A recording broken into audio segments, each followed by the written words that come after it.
नमस्कार, आप देख रहे हैं कौरो न्यूज और आज हमारे साथ एक ऐसे शख्सियत मौजूद हैं जो कौरो की गलियों में बतौर समाजकर्मी, बतौर राजनेता के रूप में पहचान रखते हैं। हमारे बीच मौजूद हैं कौरो के राजनीतिविद, कौरो के समाजकर्मी आशीष आचार्य जी।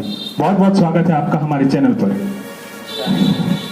सबसे पहले मैं इनका एक संक्षिप्त परिचय दे दूं। कौरो की राजनीति में अच्छी पकड़ रखते हैं, कौरो में बहुत दिनों से राजनीति कर भी रहे हैं और हाल ही में नेताजी सुभाष चंद्र बोस की प्रतिमा स्थापित करने और लोगों को लेकर एक समिति बनाने में यह अग्रणी भूमिका निभा रहे हैं। सबसे पहले मैं इनसे सवाल करना चाहूंगा कि आपने विगत वर्ष 2006 में ही नेताजी सुभाष चंद्र बोस की प्रतिमा कौरो में स्थापित करने का मन बनाया था।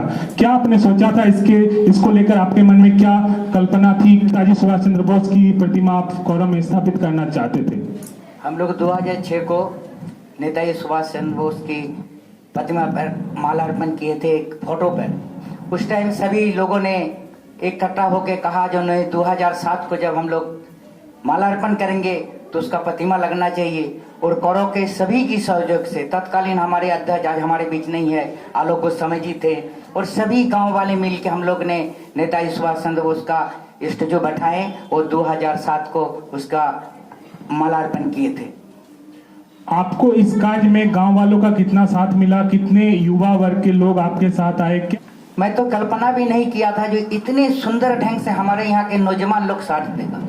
हिंदुस्तान के कोई भी कोने में जो लड़के लोग नौकरी करते हैं, हम लोगों ने एक टेलीफोन किया, जैसे नेताजी का मूर्ति हम लोग बैठाने जा रहे हैं, आप लोग हम लोग का पास इतनी आर्थिक नहीं है, आप लोगों ने आर्थिक मदद कीजिए। हर लड़का कहीं भी है, सब आर्थिक मदद किया और उसी की बदौलत और गांव के लोगों की बदौलत, अगल बगल की लोगों की बदौलत इस मूर्ति का स्थापना की गई है। आप कई पार्टियों से भी जुड़े रहे हैं अपने राजनीतिक करियर में। फिलहाल आप किस पार्टी से जुड़े हैं या आपकी राजनीतिक स्थिति क्या है? मैं तो राजनीतिक झारखंड मुक्ति मोर्चा से जुड़ा था और झारखंड आंदोलन का भी मैं एक सिपाही हूँ, जो कि मेरा आंदोलनकारी में भी नाम है, लिस्ट में मेरे नाम है। मैं झारखंड के लिए लड़ाई लड़ा था। अलग राज्य में शिबू सोरेन जी, सूरज मंडल जी के साथ रहते थे। उसके बाद कुछ दिन मैं बीजेपी किया था। अभी वर्तमान में हम राजनीतिक से उतना नहीं लगाव रखे हैं। मैं निरपेक्ष होकर आदमी का सेवा करना चाहता हूं, यही मेरा उद्देश्य है।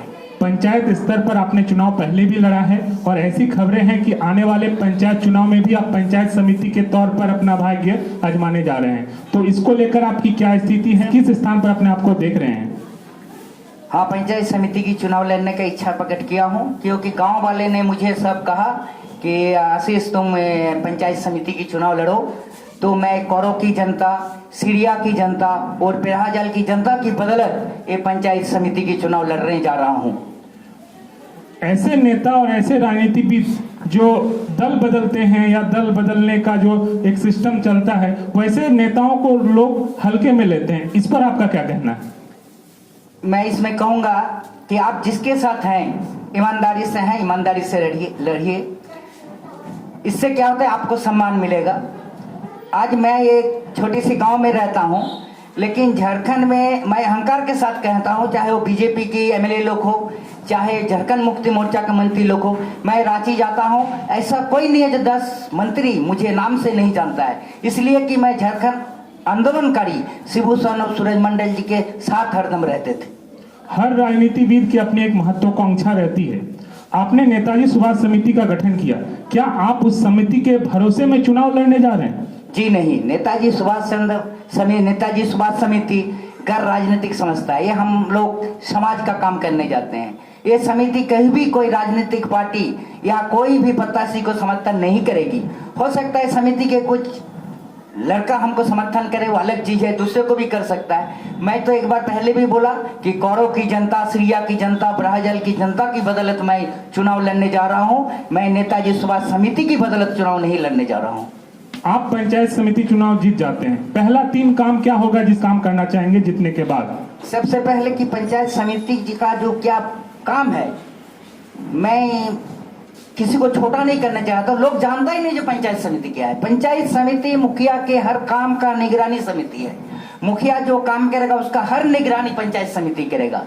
इसीलिए लोगों को पता नहीं है, लोग चुपचाप हो जाते हैं। और मुखिया व पंचायत सचिव, मैं नहीं कहूँगा कि मनमानी करता है, लेकिन पंचायत सचिव समिति लोग अपना पावर को यूज नहीं कर पाता है। पंचायत समिति को मैं दिखाना चाहता हूँ पूरे झारखंड प्रदेश में जो पंचायत समिति का पावर किया है, क्योंकि मुखिया का हर काम का निगरानी पंचायत समिति करती है और मैं करके दिखाऊंगा।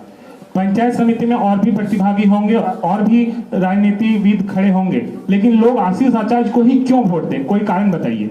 नहीं, मैं तो ये कहूँगा, जनता अगर मुझे प्यार करता है, जनता सोचती है जो मैं ठीक हूँ तो मुझे वोट देगा।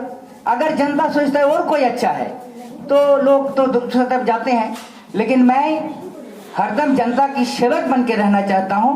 और लोग अगर चाहे कि मैं सेवक बन के रहूं और उनकी सेवा करूं तो मैं वही आशा से उनकी वोट लेने का इच्छा प्रकट करता हूं। आज आप कौर न्यूज पर बात कर रहे हैं हमसे। कौर न्यूज के माध्यम से आप कौरों की जनता को क्या कहना चाहेंगे? कौरों की जनता को एक कहना चाहूँगा कि आप मुझे आशीर्वाद दें। पंचायत समिति जो किया है मैं दिखाना चाहता हूँ। मैं तो उस गरीबों का आवाज़ बनना चाहता हूँ जिसकी मिट्टी का घर होने का बावजूद भी आज तक घर नहीं मिला, प्रधानमंत्री आवास नहीं मिला, क्योंकि थोड़ा 10-12 हज़ार रुपया का कुछ समझौता आ जाता है। मैं उसको बंद करके उसका आवाज़ बनूंगा। जिस वृद्धा का पेंशन नहीं मिलता है, मैं उसके आवाज़ बन के ब्लॉक में उनको वृद्धा पेंशन दिलाऊंगा। ये मैं वचन देता हूं। और हर दम रात 12 बजे भी आशीष आचार्य को किसी भी मुसीबत में बुलाएगा तो मैं अगर सोया भी रहूंगा तो मैं दौड़ के उसमें आऊंगा। ये मेरा वचन है। यही आशा से लेके मैं जनता से वोट मांगने के लिए इच्छुक हूँ।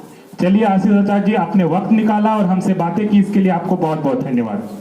धन्यवाद। तो दोस्तों, आपने देखा ये थे आशीष आचार्य जी। हमारे हर सवालों का इन्होंने बेबाकी से जवाब दिया और हम उम्मीद करते हैं कि अगर ये प्रतिनिधि के तौर पर जो अपने भाग्य आजमाने जा रहे हैं और ये अगर चुनाव जीते तो कौरों की उन समस्याओं को जिनके बारे में इन्होंने बातें की उसका निराकरण ये कर सके। इसी उम्मीद के साथ आपसे इजाजत लेना चाहूंगा।